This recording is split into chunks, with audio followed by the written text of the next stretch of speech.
The Conference of the United Nations on International Organization is now convened. The United States and the Soviet Union are now among the chief artisans of the new international order.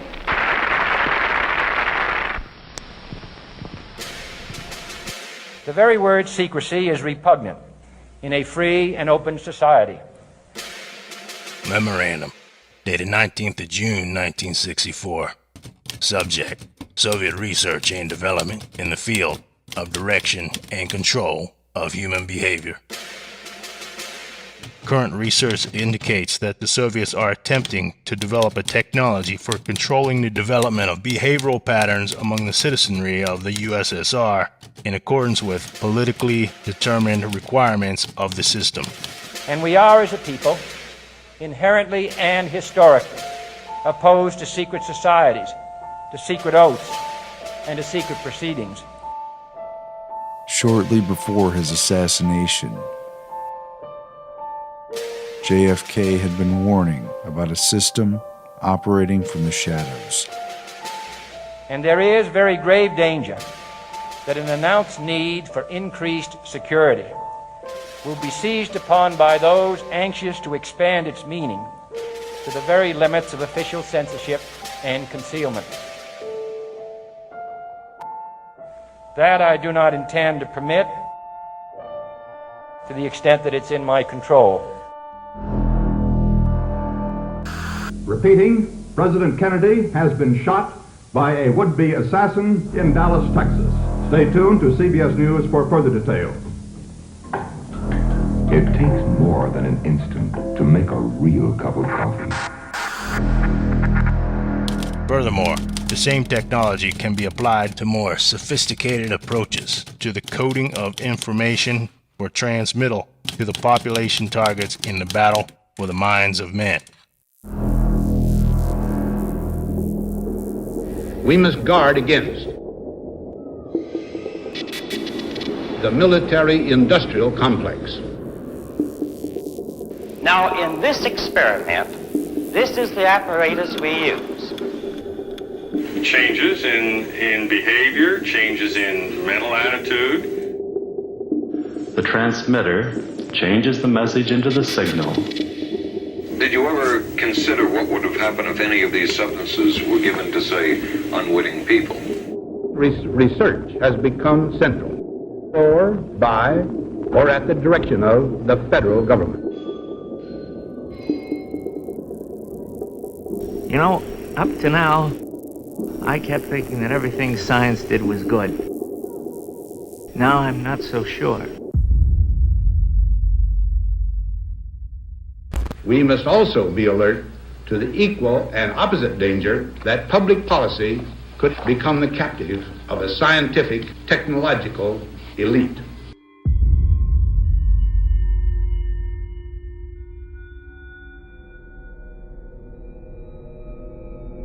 On April 13, 1953, newly appointed CIA Director Allen Dulles signed off on MKUltra, the CIA's top-secret mind control project. 3 days before that, he gave a speech on the battle for men's minds to justify it.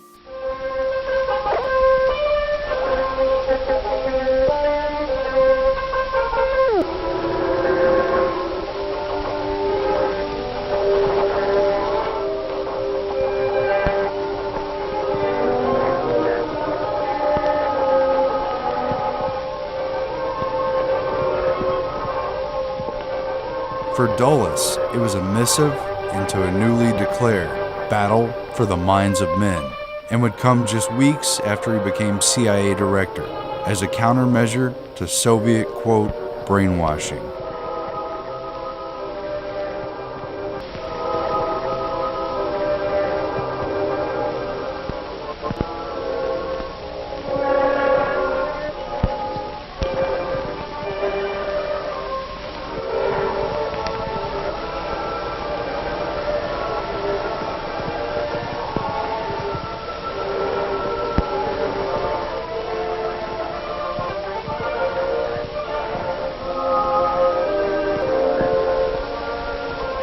The speech effectively launched MKUltra and gave a plausible reason for the dark and disturbing research.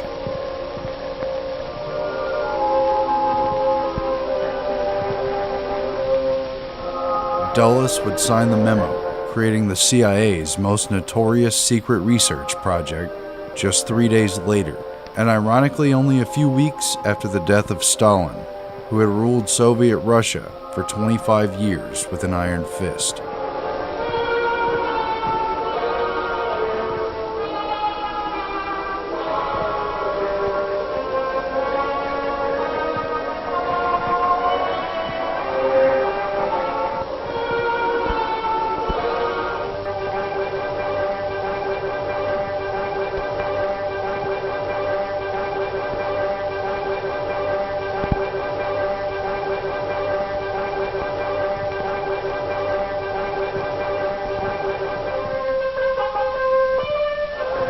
CIA Director Richard Helms.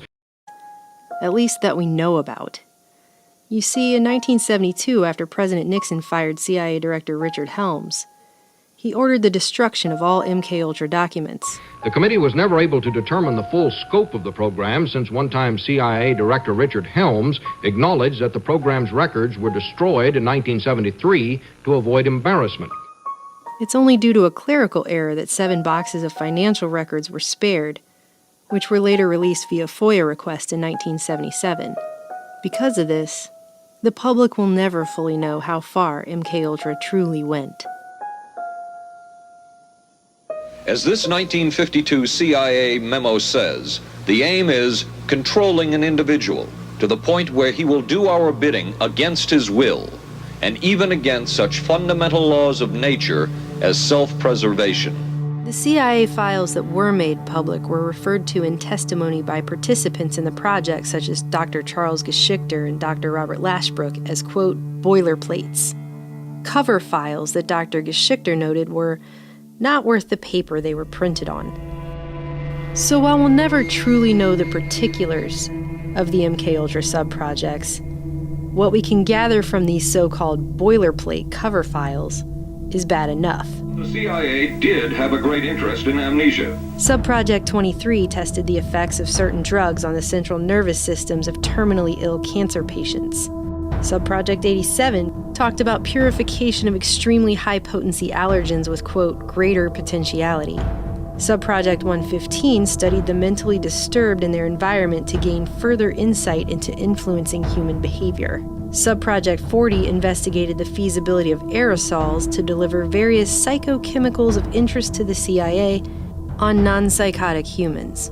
Subproject 128 tested a method of rapid hypnotic induction, while Subproject 138 involved body antennas, personal tagging, radiant energy measurement, and remote polygraphs. But the most promising means of mind control would be largely downplayed, both in the hearings and the media. Dr. McNulty says he finds it despicable for a democracy not to ask an institution if they want to be involved in such an activity. Perhaps, he added, the plus of a democracy is eventually we learn about everything. Not everything. At no time has the CIA engaged in any political activity or any intelligence activity that was not approved at the highest level.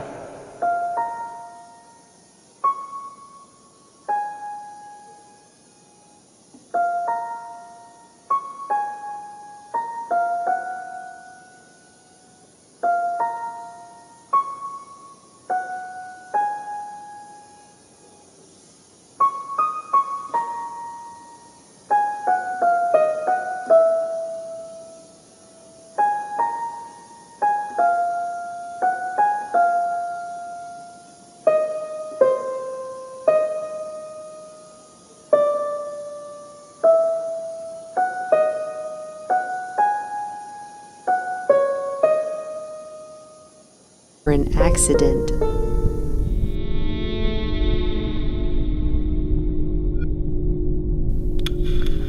No one knew that some of the men directly involved were the most well-respected and celebrated names published in leading scientific journals and defining the fields of psychology, psychiatry, and neurology. Men who simply went on treating patients as if nothing ever happened. And no one fully grasped that MKUltra was simply a dark hallway in a much larger labyrinth.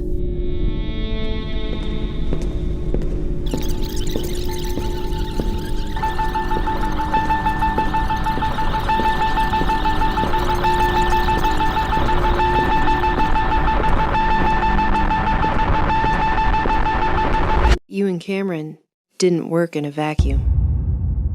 Alan Dulles and Ewan Cameron were acquaintances who crossed paths in their OSS days as psychology increasingly affected warfare. Cameron was on the medical panel for Nuremberg and assessed Rudolf Hess after he claimed amnesia. And that the only defect from which he is suffering is forgetfulness about what happened before he flew to England. The Rockefeller Foundation had provided more than $150,000 to establish McGill's new psychiatry department, which Cameron would head at the newly created Allen Memorial Institute, built inside of Canadian shipping magnate Sir Hugh Allen's Ravenscrag Castle, the most historically elite building in Montreal. Cameron would draw from his distinguished colleagues at McGill, using sensory deprivation, electroshock treatment, deep sleep therapy, and tape loops to erase memories and break down personalities. In a paper published in the 1956 American Journal of Psychiatry, Cameron referred to the technique he called psychic driving as, quote, analogous to the breakdown of the individual under continuous interrogation. Seeking recognition, Cameron hoped to earn a Nobel Prize for automating psychiatry. Only 3 sources were cited in his work, the first being himself and another being Donald Hebb. With the influence of his connections, Cameron rose to prominence, becoming the president of the Canadian, American, and World Psychiatric Associations, along with numerous other influential groups. He was widely acknowledged as a leader in the entire field, until he wasn't. What a fine line there was between the work of a madman exposed in the worst of the files released on MKUltra and the respected and admired work of his closest colleagues at McGill, who even today are celebrated as the greatest Canadian minds of science. But Ewan Cameron didn't work in a vacuum.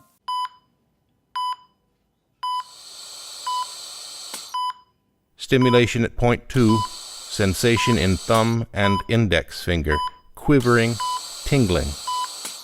Point 3. I hear voices. It is late at night, around the carnival somewhere. 1934, Montreal, Canada, McGill University.